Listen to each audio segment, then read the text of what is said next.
કેમ છો? મજામાં ને? ચાલો, હું વૈશાલીબેન, તમે બધા જાણતા જ હશો આપણે સામાજિક વિજ્ઞાનનું પહેલું ચેપ્ટર ચાલો ઇતિહાસ જાણીએ, પણ આપણે એ વિશે વિચાર કરવો પડશે કે ઇતિહાસ કેવી રીતે જાણી શકાય. સામાજિક વિજ્ઞાનનો એક રસપ્રદ વિષય છે ઇતિહાસ, તો તે વિશે આપણે જાણકારી આજે મેળવવાના છીએ. બરાબર છે મિત્રો? હવે આપણે સમાજ વિજ્ઞાનો આપણને મનુષ્યના સામાજિક વિશ્વથી માહિતગાર કરે છે. તે ભૂગોળ, અર્થશાસ્ત્ર, સામાજિક પરિસ્થિતિ, સંસ્થા, રાજકીય પ્રવૃત્તિ અને સંગઠનોની પણ જાણકારી આપે છે. ઇતિહાસ વિષય સિવાયના સમાજ વિજ્ઞાનો આપણને વર્તમાન સમાજ જીવનનો પરિચય કરાવે છે, જ્યારે ઇતિહાસ આપણને માનવ સમાજના એક ભૂતકાળની માહિતી આપે છે. આપણે ઇતિહાસ દ્વારા ભૂતકાળની માહિતી મેળવી શકીએ છીએ, જેની મદદથી આપણે વર્તમાન કાળને પણ જાણી શકીએ છીએ. બરાબર? જ્યારે ઇતિહાસ માનવ સમાજના ભૂતકાળની માહિતી આપે છે. શું આપણે ભૂતકાળના જ્ઞાન વગર વર્તમાન સમાજ જીવનને જાણી શકીએ, સમજી શકીએ? બરાબર છે? હવે ઇતિહાસ આપણે લખ્યું કે માનવ સમાજના ભૂતકાળની માહિતી આપે છે, જેની મદદથી આપણે વર્તમાન કાળને જાણી શકીએ છીએ. પહેલાં અગ્નિની ઉપયોગ જ શરૂ કર્યો ન હતો, ત્યારે આદિમાનવનું શરૂઆતનું જીવન કેવું હતું, તો તેની આપણે જરા કલ્પના કરીએ કે જ્યારે અગ્નિનો ઉપયોગ શરૂ કર્યો ન હતો ત્યારે તેનું જીવન કેવું હતું, તેઓ શું ખાતા હતા, તેની જરા કલ્પના કરવી જોઈએ. તો આદિમાનવ પહેલાં શરૂઆતમાં પ્રાણીનો શિકાર કરી અને તેનું કાચું માંસ જ ઉપયોગમાં ખોરાકમાં ખાતો હતો. પ્રાણીઓનો શિકાર કરે અને તેનું કાચું માંસ જ ખાતો હતો. ધીમે ધીમે આદિમાનવના મનમાં વિચાર આવ્યો, તેને મગજમાં એક યુક્તિ સૂજી કે બે પથ્થરો ઘસ્યા અને તેમાંથી તણખા ઉત્પન્ન થયા. બે પથ્થરો ઘસીને તેમાંથી તીખારો, બે પથ્થરો ઘસ્યા અને તીખારો ઉત્પન્ન થયા. અને પછી તેને થયું કે આ રીતે અગ્નિની શોધ થઈ. અને ધીમે ધીમે તે પ્રાણીનો જે માંસ છે તેને અગ્નિમાં શેકીને ખાવાનું શરૂ કર્યું. પ્રાણીના માંસ તે સમયે આદિમાનવ ખોરાકમાં પહેલાં તો કાચું માંસ ખાતો હતો, ધીમે ધીમે પથ્થરો ઘસીને તણખા ઉત્પન્ન થયા અને ત્યારબાદ આદિમાનવ તે માંસને અગ્નિમાં શેકીને ખાતો થયો. આપણે જરા કલ્પના કરીએ કે પહેલાંનું જીવન કેવું હતું અને અત્યારે આપણે કેવું જીવન જીવી રહ્યા છીએ. માનવી ખેતીવાડી, રસ્તા, વાહન વ્યવહાર, મકાનો વગર કેવી રીતે રહેતો હશે? પહેલાંના સમયમાં આવું કંઈ નહોતું. ખેતીવાડી, રસ્તા પણ અત્યારે પાકા રસ્તા ને એવું છે, તેવું કાંઈ હતું નહીં. તો પહેલાં માનવી કેવી રીતે રહેતો હશે? ઇતિહાસ આપણને માનવ જીવનના આવા વિવિધ રસપ્રદ પાસાઓ વિશે જાણકારી આપે છે. ઇતિહાસ આપણને ભૂતકાળના જુદા જ જીવનની સફર કરાવે છે. ઇતિહાસ છે કે પહેલાંના આપણા પૂર્વજો કેવું જીવન જીવતા હતા, કેવા મકાનમાં રહેતા હતા, શું પહેરતા હતા, શું ખાતા હતા, તે આપણને એનો અનુભવ કરાવે છે.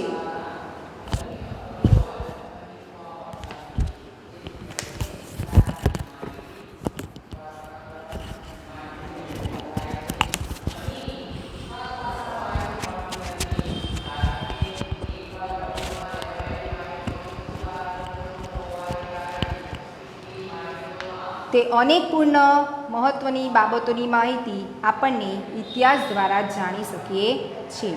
શું આપણે ભૂતકાળના માનવ જીવનનું અધ્યયન શા માટે કરવું જોઈએ? તો ઇતિહાસ માત્ર ભૂતકાળની જ બાબતો સાથે સંકળાયેલું નથી, તે આપણને વર્તમાન કાળની વ્યવસ્થા સાથે પણ ઇતિહાસ કડીરૂપ છે. કે પહેલાં આપણા પૂર્વજો કેવા હતા, ક્યાં રહેતા હતા, શું ખાતા હતા અને તેમના જીવનની મહત્ત્વપૂર્ણ બાબતોની માહિતી આપણને માનવીના જીવનના અનેક પરિવર્તનોથી માહિતગાર કરે છે. હવે આપણે જોઈએ કે ઇતિહાસ જાણવાના સાધનો કયા કયા છે, સ્ત્રોત જેને કહેવાય છે સ્ત્રોત. તો આપણે જોઈએ કે એક વર્તમાનપત્રમાં એક ચિંતન નામના છોકરાએ વાંચ્યું કે ગુજરાતના કચ્છમાં 4000 વર્ષ જૂનું શહેર મળી આવ્યું. 4000 વર્ષ જૂનું શહેર મળી આવ્યું. તેને આશ્ચર્ય થયું કે આપણે કેવી રીતે જાણી શકીએ કે 4000 વર્ષો એટલું જૂનું હશે. તે જે શહેર મળી આવ્યું તે 4000 વર્ષ જૂનું હશે, તે આપણને કેવી રીતે ખબર પડી? તે કોણે અને કેવી રીતે બાંધ્યું હશે? ત્યાંના લોકો કેવો ખોરાક ખાતા હશે, કેવા કપડાં પહેરતા હશે, તે વિશે ચિંતનને વર્તમાનપત્રમાં તેણે વાંચ્યું. હવે આપણે ઇતિહાસ કેવી રીતે જાણી શકાય, તેના સ્ત્રોત કયા કયા છે, તેના સાધનો કયા કયા છે, તે વિશે આપણે ચર્ચા કરીશું. તો આપણે પહેલું આવે છે તાડપત્રો. તો તાડપત્ર એટલે તાડ વૃક્ષના પર્ણ પર લખાયેલા હસ્તપ્રતો. પ્રાચીન સમયમાં માનવી લખવા માટે તાડપત્ર અને ભોજપત્રો એવા પત્રોનો ઉપયોગ કરતો હતો. તો ફરીથી એકવાર તાડપત્રો. તો તાડપત્રો એટલે તાડ નામના વૃક્ષના પર્ણ પર લખાયેલા હસ્તપ્રતો. બરાબર છે. તાડ નામનું જે વૃક્ષ આવે છે તેના પાન પર, પર્ણ એટલે કે પાન ઉપર લખાયેલા હસ્તપ્રતો તેને તાડપત્રો કહેવાય છે. હવે બીજું છે ઇતિહાસ જાણવાનું બીજું અગત્યનું સાધન છે ભોજપત્ર. ભોજપત્ર એટલે શું? ભોજપત્ર એટલે હિમાલય પર્વત પર થતા, ભુર્જ નામના હિમાલય પર્વત પર થતા ભુર્જ નામના વૃક્ષની પાતળી આંતરછાલ ઉપર લખાયેલા હસ્તપ્રતો તેને ભોજપત્રો કહેવાય છે. બરાબર છે. એટલે આ તાડપત્રો અને ભોજપત્રો પણ ઇતિહાસ જાણવા માટેના અગત્યના સાધનો છે. આમ આવા જે હસ્તપ્રતો જે છે તાડપત્રો અને ભોજપત્રો તે મંદિરો અને મઠોમાં સચવાયેલા હોય છે.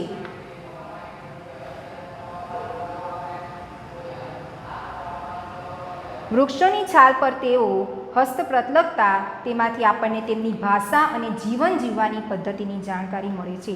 તેઓ જે હસ્તપ્રતો લખતા હતા તેના દ્વારા આપણને તેમની ભાષા અને તેમની જીવન જીવવાની કેવી પદ્ધતિ હશે, કેવી રીત જીવન જીવતા હશે તે આપણને જાણવા મળે છે. આવી અનેક હસ્તપ્રતો મળી આવી છે. તાડપત્રો અને ભોજપત્રો પર લખેલા હસ્તપ્રતો ભારતના પ્રાચીન યુગના માનવી વિશે પણ આપણને માહિતી મળે છે. પ્રાચીન યુગના માનવી વિશે પણ આપણને માહિતી મળી રહે છે. આ પરીક્ષામાં પૂછાય છે તાડપત્રો અને ભોજપત્ર એટલે શું? તાડ એટલે તાડ નામના વૃક્ષની આંતરછાલ પર લખાતા હસ્તપ્રતો અને ભોજપત્ર એટલે હિમાલય પર્વત પર ભુર્જ નામના વૃક્ષની આંતરછાલ ઉપર લખાયેલા હસ્તપ્રતો. આવા હસ્તપ્રતો મંદિરો અને મઠોમાં સચવાયેલા છે. તેમાં સંસ્કૃત, પ્રાકૃત અને તમિલ ભાષામાં લખાણો મળે છે. તેમાં સંસ્કૃત ભાષામાં, પ્રાકૃત ભાષામાં અને તમિલ ભાષામાં લખાણો લખાયેલા જોવા મળે છે. કવિતા, નાટકો, વાર્તાઓ અને મહાકાવ્યો પણ તાડપત્રો અને ભોજપત્રો પર પણ મળી આવ્યા છે. જેમાં ધાર્મિક રીત રિવાજો, સામાજિક માન્યતાઓ, રાજાઓની જીવનશૈલી, વિજ્ઞાન, શિક્ષણ, દવાઓ, પ્રાણીઓ વિશે પણ મોટા પ્રમાણમાં માહિતી મળી રહે છે. અને એના દ્વારા આપણે ધાર્મિક જે રીત રિવાજો છે, બધી જૂની પુરાણી સામાજિક માન્યતાઓ છે, રાજાઓની જીવનશૈલી છે, રાજાઓની જીવન જીવવાની રીત છે, વિજ્ઞાન, શિક્ષણ, દવા, પ્રાણી એ વિશે આપણને માહિતી મળી રહે છે. તો આપણે આ જોયું તાડપત્રો અને ભોજપત્રો. હવે આપણે જોઈશું અભિલેખો.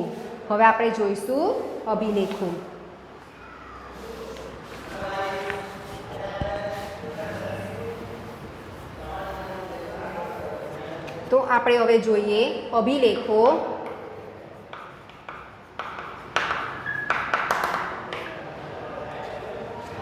અભિલેખો એટલે ટૂંકમાં ધાતુ કે પથ્થર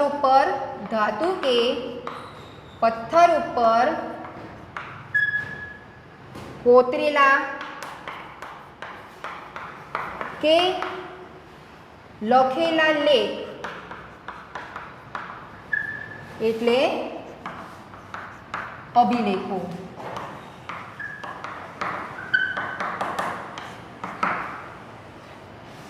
અભિલેખો એટલે ધાતુ કે પથ્થર ઉપર કોતરેલા કે લખેલા લેખ, તેને અભિલેખો કહેવાય છે. આપણે અભિલેખોમાંથી પણ ઇતિહાસ જાણી શકીએ છીએ. હવે એક રાજા બીજા રાજાને કોઈ આદેશ કે કોઈ સંદેશો મોકલાવાનો હોય તો તે લોકો એ રીતે સંવાદ કરતા હતા. શિલાઓ કે પથ્થર પર કોતરાવી પ્રજા સાથે સંવાદ કરતા અને પ્રાચીન ભારતમાં અનેક રાજાઓ અને રાણીઓને તેમના રાજ્ય, વિજય, ધર્મ અને સંસ્કૃતિની માહિતી આવા અભિલેખો પર અંકિત કરાવે છે. જ્યારે રાજા પોતાના આદેશો શિલા ઉપર કોતરાવે અને પ્રજા સાથે સંવાદ કરતા હતા. પથ્થર ઉપર કોતરાવતા આદેશો અને એ બાબતે પ્રજા સાથે ચર્ચા કરતા હતા. આમ અનેક રાજાઓ અને રાણીઓએ તેમના રાજ્ય, વિજય, ધર્મ અને સંસ્કૃતિની માહિતી આવા અભિલેખો પર અંકિત કરાવી છે. આવા શિલાલેખો અને અભિલેખો પર લખાયેલ લખાણો લાંબા સમય સુધી ટકી રહ્યા છે. આવા શિલાલેખ એટલે પથ્થર ઉપર કોતરીને લખાયેલા લેખ, તેને શું કહેવાય છે? શિલાલેખો. આપણે અભિલેખો એટલે ધાતુ કે પથ્થર પર કોતરેલા લેખ, અને આપણે આવે છે શિલાલેખ.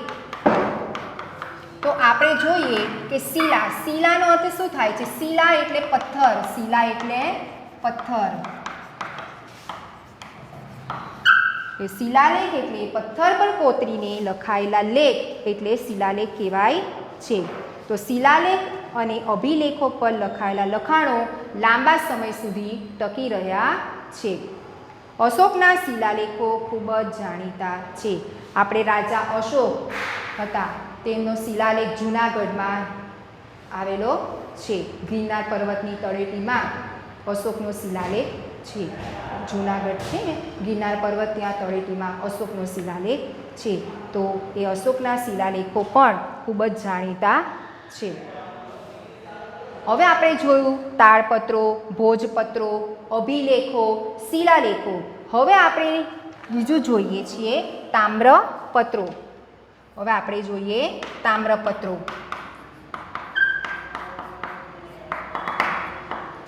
તામ્ર એટલે કે તાંબુ, એક ધાતુ છે તાંબુ. તો તાંબાના પતરા પર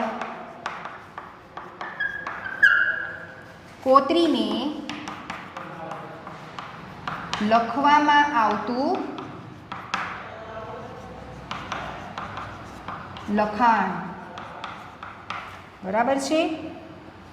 એટલે આપણે તેને તામ્રપત્ર કહીએ છીએ. તામ્રપત્ર એટલે તાંબાના પતરા પર કોતરીને લખવામાં આવતું લખાણ, જેને આપણે તામ્રપત્ર કહીએ છીએ. અનેક રાજાઓએ પોતાના વહીવટીતંત્ર અને દાનની માહિતી તામ્રપત્ર ઉપર પણ કોતરાવી છે.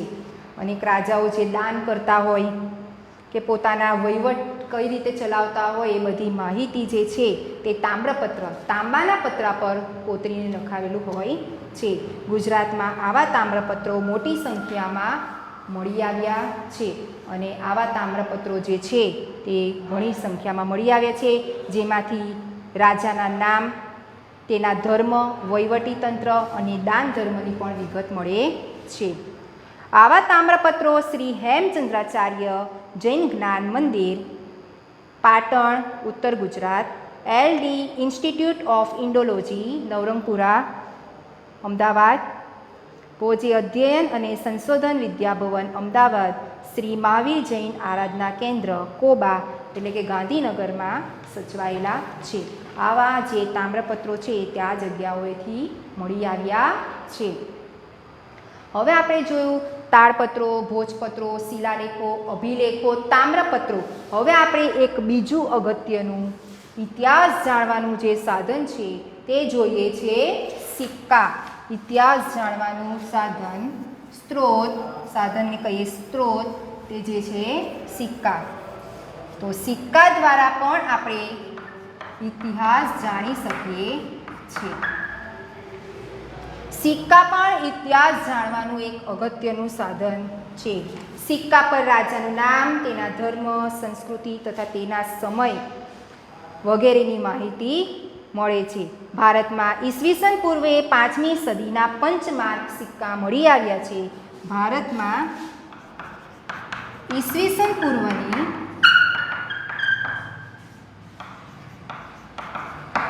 5મી સદીના પંચમાર્ક સિક્કા મળી આવ્યા છે.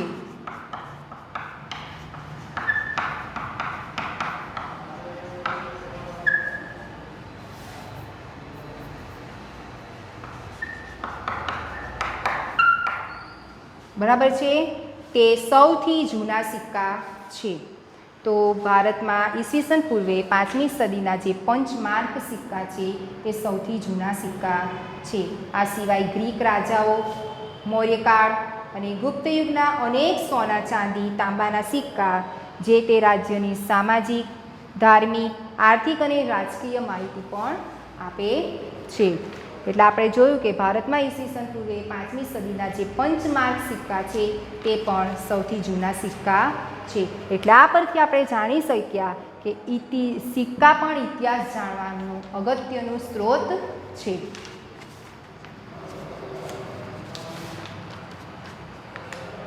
ધાતુના ટુકડાઓને છાપ ઉપસાવવા બીબામાં મૂકી દબાણ આપી બનાવાતા સિક્કા પંચમાર્ક સિક્કા તરીકે ઓળખાય છે. ધાતુના ટુકડાઓને જે છાપ ઉપસાવે અને એ જે બીબામાં મૂકી તેને દબાણ આપી બનાવાતા સિક્કાને પંચમાર્ક સિક્કાઓ કહેવાય છે. હવે આપણે જોઈએ ઇતિહાસના અભ્યાસીઓ, જેને પુરાતત્વશાસ્ત્રીઓ કહેવાય, ઇતિહાસકારો કહેવાય અને પ્રવાસીઓ પણ કહેવાય છે. માનવ સમાજનો ભૂતકાળ જાણવા આપણને પુરાતત્વશાસ્ત્રીઓ, જેને અંગ્રેજીમાં આર્કિયોલોજિસ્ટ કહેવાય છે, તે સંશોધન કરીને માહિતી આપે છે અને તે બધું પ્રયત્નો એક પછી એક પ્રયાસો કરીને આપણે માહિતી આપે છે. તેઓ પ્રાચીન સ્થળો પર જઈ ઉત્ખનન કરી ઉત્ખનન એટલે શું? ઉત્ખનન એટલે કે ખોદકામ. ઉત્ખનન એટલે કે ખોદકામ. ઉત્ખનનનો અર્થ થાય છે કે તેનું ખોદકામ કરી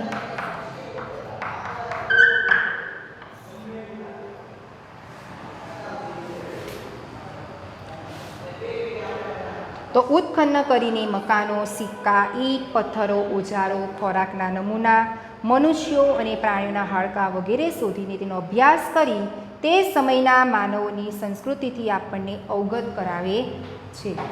આ રીતે મકાનો, સિક્કા, ઈંટ, પથ્થરો જે છે તે બધા મનુષ્યો અને પ્રાણીઓની હાડકાં વગેરે શોધી તેનો અભ્યાસ કરીને એ સમયના માનવોની સંસ્કૃતિથી આપણને પ્રેરણા આપે છે. પ્રાચીન કાળથી મનુષ્ય એક જગ્યાએથી બીજી જગ્યાએ પ્રવાસ કરતો રહ્યો છે.